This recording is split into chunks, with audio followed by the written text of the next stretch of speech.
Good morning guys. Happy Kag Tihar. Kag means crow. Nagsimula ng kanilang tihar. Sabi ko nga sa inyo, starts ng October 30 to November 4. So, araw ng mga crow. To pray nila. So, ganyan sila guys. Magmahal ng nature. Nature ba? Tama. Inahanda na yung yung kanyang mga palagyan ng ilaw. Kandila. Today is the last day sa school nila, Johan. Pero, hindi namin siya pinapasok. Sila ni Bay.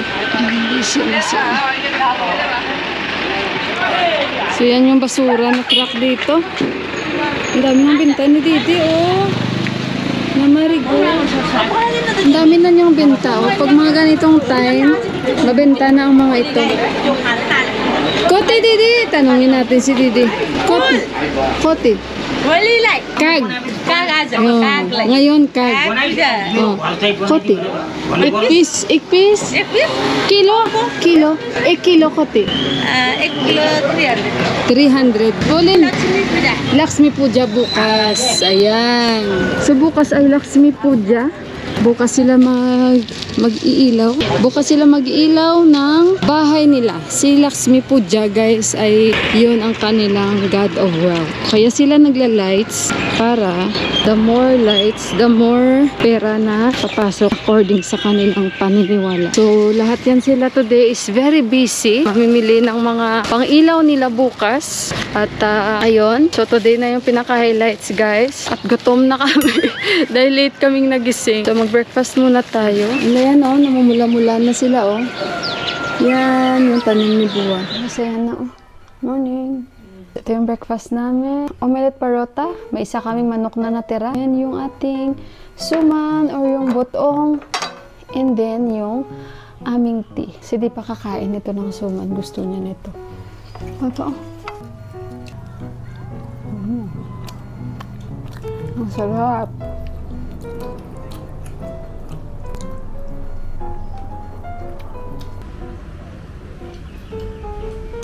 Try ito.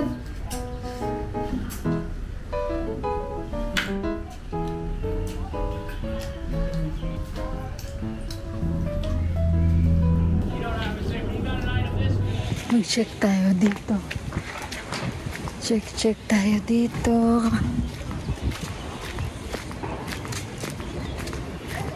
Bye. You check pa. Yeah.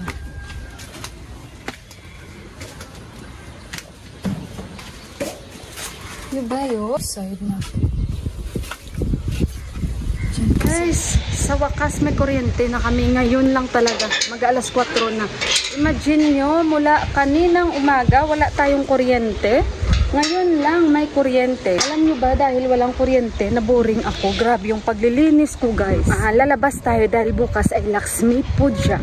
So, sinabi ko sa inyo kaninang umaga, diba? So, ngayon, busy na sila bili ng mga walis, bili ng iba pa guys na mga accessories na magagamit nila para i-offer nila kay Lakshmi Puja, yung goddess of wealth nila na tinatawag.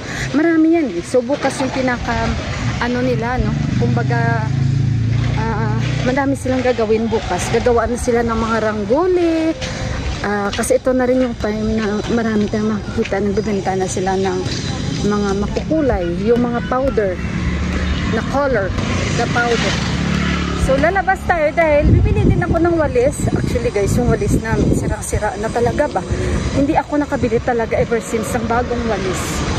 Before pa yun nung nandyan pa si Ama, so medyo matagal-tagal na yun.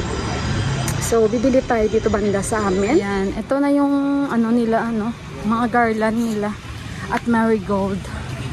Yan naman yung purple, para yan sa Baitika. O, tingnan nyo. Yan. Oh, gumagawa sila ng garland. How much per kilo? 250 kay Didi, 300 yun, diba? Ayan, so gumawa na sila. Full. So ito yung mga offerings nila. Ito number 1 na mga offerings nila sa kanilang padasal bukas. At saka ito. Ayan. Na-offer nila talaga nila ng kandila. Ito din.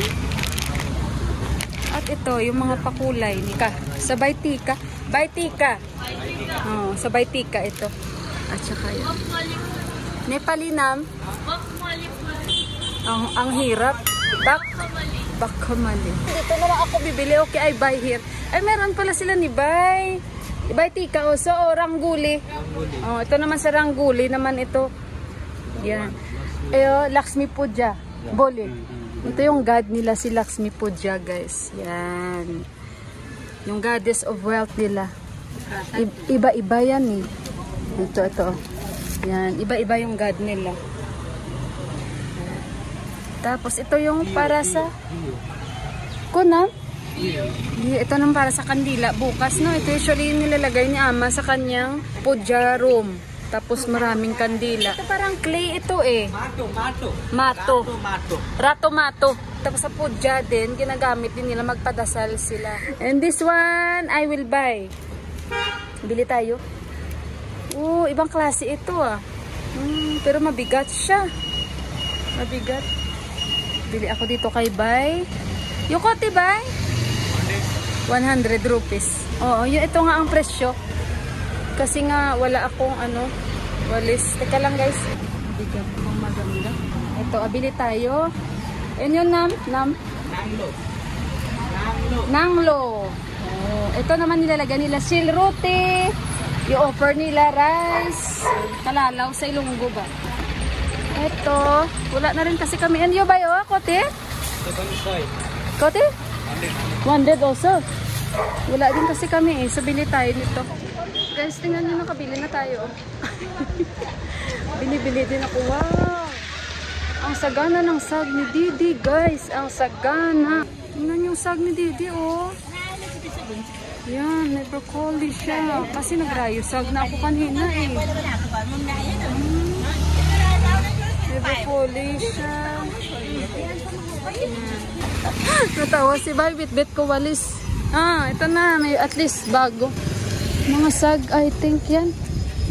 Tapos ng kanilang Lakshmi Puja, kaya lahat yan sila maglalagay ng mga lights. Guys, pwede kami maglagay ng lights, pwede kami magsindi ng mga kandila. Pero, hindi kami pwedeng gumawa ng rangguli. Kasi diba yung rangguli, sign din ng parang tika nila yon, makulay. So, hindi kami pwede doon. Sa mga kandila lang pwede kami. Si Mandira, naglagay sila, pwede sila kasi second cousin yun sila ni Daddy eh. So, pwede sila, kami hindi. And, ayun, sandali muna. Dikdikin muna natin. Dikdikin. Kailangan talaga ganunin siya. Ganunin pala dapat. Kasi tingnan nyo, Ayan. Sa village namin, guys, merong tanim nito na, ang walis nila. Ayan, kailangan talaga nyanin siya. Kasi, yung mga nakakapagod pala ito. Mauubos energy ko dito, guys. Kasi pag hindi mo ginanyan, okay, ganyan. At least ito nakabili tayo. Diba may bago na kaming silhig na bukog. Silhig na bukog tawag sa amin. Nagwalis ako dito kanina, naglinis ako. Guys, naalala nyo, diba may naglilik dyan sa likod namin? Ang problema sa kanila ni Bay, sa lababo nila. Kasi sabihan ko sila, nasabihan ko na si Bay kasi nga sila naglilinis dyan. Nasabihan na rin sila namin before na wag nila itapon diretso yung mga kanin nila. Kasi nga may pumunta dito para mag-ayos. Faucet namin sa itaas. Pumunta dito si Bay. Tapos pinacheck namin, pinacheck ni Di. Chinek niya, sabi niya unang-una sa akin, may bahay daw ng daga. Sabi din ng kabila, bahay daw ng daga sa loob. Pero nung pumunta siya dyan, nakitaan niya na yun nga ang problema. Dahil puno yung drainage nila ng kanin. So, sinabihan na sila before ni Buwan na pag maghugas kayo, wag idiretso sa drainage ang rice kasi nga magka-clog. So, ganyan na naman ang nangyari. Sila yung naglilinis. So, after tihar pa guys, maaayos kasi nga lahat holiday. So, ito yung nabili natin. 200 rupees lang naman. Alam nyo ba bakit sila bumibili? Lalong-lalo itong time na to na Lakshmi Puja. Kasi ito symbol ng good luck sa buhay nila. Ito yung mga walis namin. Luma na kasi Panlabas ito guys. Dito ko yan ginagamit. Ito, sa kitchen, palitan ko na naman ng bago. Kasi nga luma na rin yung walis namin na isa. Tingnan nyo sana yun. Kasi taas ata. Anong walis ako kanina? Basta. So, ayun. Nahingal ako. So, ayun guys. Balikan ko kayo mamaya-maya. Guys, papakita ko lang sa inyo yung ating Christmas tree and ang aming paligid. So, sila ni Didi, meron silang Christmas lights na nilagay sa kanilang bahay. Medyo, pag mga ganito, iba yung feeling mo ba na parang Pasko na talaga. Kasi maririnig mo, nagpuputukan sila. Alam niyo yun guys, na pag New Year, malapit na mag alas 12 sa atin, di ba? Ay, nakakamiss minsan. So, hindi mo ma-avoid. Kasi may ilaw na rin. Nakita niyo ba yan kanina? Ito yung pinakamalaki sa amin, yung may tindahan dyan na binibilan natin. So, hindi ko rin ma-avoid na, ayan, maririnig nyo, di ba? Nagpapaputok sila. So, hindi nyo rin ma-avoid na, alam nyo yun, maisip nyo bilang isang Filipino na nakakamiss din naman ang Pilipinas kasi ibang-iba talaga sa atin. Diba? Ibang-iba talaga sa atin. Naririnig nyo, diba? So, nakakamiss. Akyat tayo sa rooftop, kaso lang wala akong chinelas. So, nakakamiss lang yung ganito, guys, na pag may mga marami ka makikitang lights. Basta akyat tayo sa rooftop. Kasi sa kanilang paniniwala, the more na maraming ilaw, the more na more blessings na papasok, madadalhin si Lakshmi Puja sa kanila.